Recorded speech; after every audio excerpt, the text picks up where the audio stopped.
Mga minamahal kong kapatid sa Panginoong Hesukristo, ngayon po ay November 30. Actually po, matagal ko na pong balak gumawa ng vlog na ito. Dinededma ko na lang po sana, hindi ko napapansinin, pero baka matakot po kasi kayo pag nakakita po kayo. Sabi po nila, this coming December daw will be a very different times or time for the world. Kana naman po nila, no? Meron daw naman pong isang nakakuha ng vision, blah blah blah. Magkakaroon daw po ng pandemic na mas malala pa raw sa COVID-19, economic collapse, no?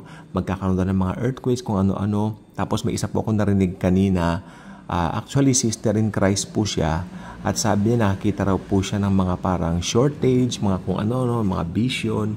Mga kapatid ko sa Panginoon, nais ko pong ipayapa ninyo ang inyong mga kalooban sapagkat ako po ay naniniwala na ito po ay walang katotohanan. No, kahit ano pa yung sabihin nila, you know what, they can give you another verses. Makakapagbigay po sila ng mga verses sa Bible. Pero it doesn't mean na yung po ang tinutumbok po nito. Ano? Rest assured, alam natin, mahal tayo ng Panginoon. Actually, habang hinihintay natin siya sa rapture, hindi rin niya tayo pababayaan. Sapagkat iniibig po niya tayo. No? So, yung pandemic po ng COVID-19, yan po ay tapos na. No, at may bago po tayong chapter sa buhay natin ngayon. Panibago po itong magandang hinaharap for us, no? Naniniwala po ako bago mag-rapture dahil si Lord ay faithful.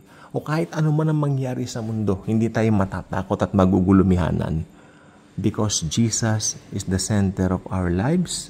Kailangan po talaga siya ang sentro ng buhay natin, no? Ibig sabihin maging conscious tayo sa Kanya, sa Kanyang biyaya sa atin po, no? At kakalat po sa YouTube yung mga ganyan po, mga prophecy, December prophecy. Magkakaroon daw ng kakaiba. Meron pa ako nakita sa thumbnail ng isa, sabi niya, this December will be very different. Okay, fine. Hindi ko pinansin yun, pero baka nakikita na po ninyo at kayo ay kabahan at matakot, no?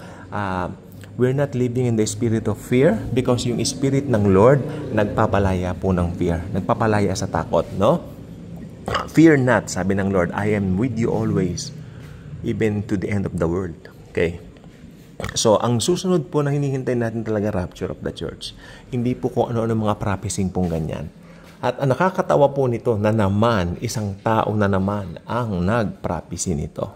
Isang tao, nakita niya sa vision niya, sumunod na naman ang iba. Familiar po ba? Some 2 months ago. Yes, ganyan po. Ngayon, while maganda, nag-aaral tayo ng prophecy, pero pag ganito parang sumusobra na. Ako po ay talagang hindi ko papayagan na ang isipan ninyo ay magulo, no? Magpapasko po ngayon. We should focus on celebrating the Lord's birthday at ang kanyang kabutihan sa atin. Yan ang itanghal natin. Matatalo po ng kabutihan ng Panginoon yung mga negative things na ganyan na pinapakala through social media. Oo nga naman, marami mag-click-click ng mga vlogs nila kapag yan po ay kanila pong nakita. No? Pero it doesn't mean that's the truth. No? Yung mga less click, yung mga less na pinapanood, nandiyan ang truth. Tandaan po ninyo yan. No? Minority sometimes holds the truth. Tandaan po niyo yan. Malaki ang daan patungong kapahamakan. Okay, sa tandaan po natin yan.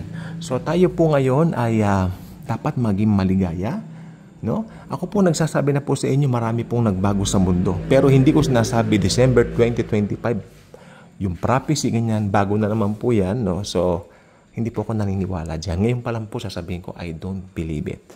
December 2025 will be great. Actually po, sa buhay ko po, no? Last year, may hindi magandang parang trauma na dumating po sa ating buhay, no?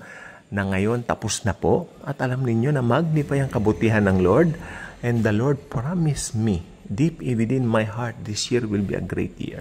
Tinupad po niya yan. So ako'y naniniwala, hindi lang po para sa akin yan, para din po sa ating lahat yan, no? Napakabuti ng Lord. Huwag natin siyang tawag dito limitahan dahil lang sa may mga ganyang vlogs na naglilitawan. Kayo pong bahala, pero nandito po ako to remind you na mag-rest po tayo sa kabutihan ng Lord. Jesus is so good, no? Hindi niya tayo pinabayaan noon, 'di ba? Dumating ang bagyong Uhan, no? Actually part po ng mga pagbabago talaga. Alam niyo, napansin ko, may bagyo ang lalakas, no? Sobrang lakas ng mga bagyo. Tapos, ano pang nangyayari? Sa gobyerno po natin, di ba? Ngayon lang lumitaw yung mga ganyan na sobrang tindi ng awayan, no? Todo-todo na. Ano pa? Mga lindol, naglalakasan. Antitindi. No? Ito lang pong nakaraang linggo, sa buong mundo po ito, hindi ko alam kung saan po sa mundo, pero 4 na malalakas na eruption ng mga volcanoes nangyari.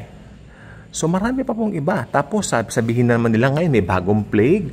Bakit parang gustong-gusto naman yun ng ganyan? No? Bakit parang ayaw niyong lumayad yan? Huwag na sabihin yung plague na yan kasi mahirap po yan. At ang plague po, mangyayari po yan sa Great Tribulation. Nakaka-confuse po niyan yung mga naniniwala na nasa Great Tribulation na tayo. Maaring tanggapin na naman nila yan. No? Ay talaga, marami pong ganyan ngayon. So, tayo po, nandito po ako para palakasin po ang loob ninyo. Ako hindi po ako naniniwala dyan. Huwag kayong maniwala rin dyan. Tularan niyo po ako sana. Kasi, sa Bible lang po tayo. No? Alam naman natin, nagbago na po ang mundo. Ako nga po ang sabi, malaki po ang nakita ko. Hindi lang po sa December 2025. Doon pa, napansin ko, nung matapos ang pandemic, nagsimula po ito, I think hindi ako nagkakamali, 2023. I noticed the difference since the pandemic was up. At nakita ko po na talagang sobra yung pagbabago. Okay, maiba po tayo, no? Yung mga nagsasabi pong ilakas ko yung boses ko, hindi ko po magawa ngayon sapagkat meron po tayong iniinda ng konti, no? I cannot just pull my voice out like that, no? Pero darating din po doon, may iniinom po tayong para umayos po yung boses po natin, no? Kasi nakakahiya rin po sa inyo. Boses ko na nga lang pong puhunan dito. Kaya inilalapit ko na nga po yung cellphone sa bibig ko. Baka makasagap nga akong microbe dito, ubuhin naman po ako. Kaya talagang nananalangin ako bago wag ako makasagap ng dito sa cellphone na ito ng mga mikrobyo. Although ako rin naman ang mahawak dito, pero syempre alam ninyo, hindi ninyo masasabi baka may mga mikrobyo tayong malanghap, no? Yun po ang dahilan ba't napaka-silensyo ng boses ko kasi hindi ko po siya talaga ganito po siya talaga. Pero darating pong paano, malalakas ko po uli yan. Ganun po talaga ako. And I know myself. Sa tingin ko naman po, pinapakinggan ko to right after. Naririnig nyo rin naman po, di po ba? So, pasensya na po kayo. Pero I believe in Lord willing, because He is good, babalik po yung dating boses ko na mas malakas compared dito. Okay? So again, I would like to remind all of you, all of us, sana wag yung papansinin yung mga vlog. Kasi alam ko bukas lilipad na po yung mga ganyang mga vlog sa Facebook, meron dito sa YouTube, TikTok. Madami po sa TikTok eh. Sa ngayon, di pa ganun kadami, pero uulan po yan. Parang yung nangyari noong September 2023, 2025, no? Na sabi nila rapture na. Talagang yan, puputok po talaga yan. Marami po talaga na, ayan na naman po. Bagong usapan. Kasi most people, alam nyo karamihan naman yung mga ganyan, yung mga unbelievers po nag-i-involve dyan because they love doom and gloom stories. They love that. They love it. No? Pero ako, nandito po ako, nagpapalakas na inyong kalooban. Okay? Perfect love casts out fear. Okay? So, unang-una, hindi naman po totoo yung mga pinakalat na yan. Ano? Kahit na ano. Actually, mga sinasabi nilang mga nagbabago sa mundo, matagal ko na rin po napansin yan. Pero hindi ko sinasabi na doom and gloom yan. Yan po ay natural lang mundo na nangyayari. Kasi nasa end times na po tayo at malapit na pong dumating ang Panginoon. Doon po tayo. Pero wala pong signs ng rapture. Dahil ang rapture po, darating po yan. Makinig po kayo mabuti. Darating po yan. It's an imminent event. It's a mystery. No? At ito pong second coming yan ang punong-puno po ng mga Matthew 24, yung mga Luke chapter 23 ba yun? No? Mga ganyan o Luke 6, chapter 16, yung mga ganyan na mga usapin, no? Yung mga katapusan na mga end of days na mga usapin sa Bible, sa Matthew 24, ganyan. Para po yan sa tribulation. It's not for us believers. Hindi po yan sa atin, no? So, yun lang po gusto ko po sabihin sa inyo, rest assured. Rest assured, ang December natin ay pare-pareho magiging masaya dahil kay Jesus na magdidiwang na ng kanyang kaarawan sa darating na 25th, no? So, ayan po, tayo po ay nakafocus sa biyaya niya, pagmamahal niya, pag-ibig niya. Mga ka-good vibes, Kung hindi pa good vibes sa mga ibang kilala nyo o pakilala nyo naman si Jesus sa kanila, syempre number 1 yon, at ipakilala nyo po ang channel natin sa kanila para na sa ganun maging ka-good vibes din sila, no? At dumami tayo dito at syempre lang mga narinig po niya at dito walang ibang bida kundi si Jesus na nag-ari ng kanyang buhay upang tayo tubusin sa mga kasalanan natin. Thank you po. God bless sa ating lahat.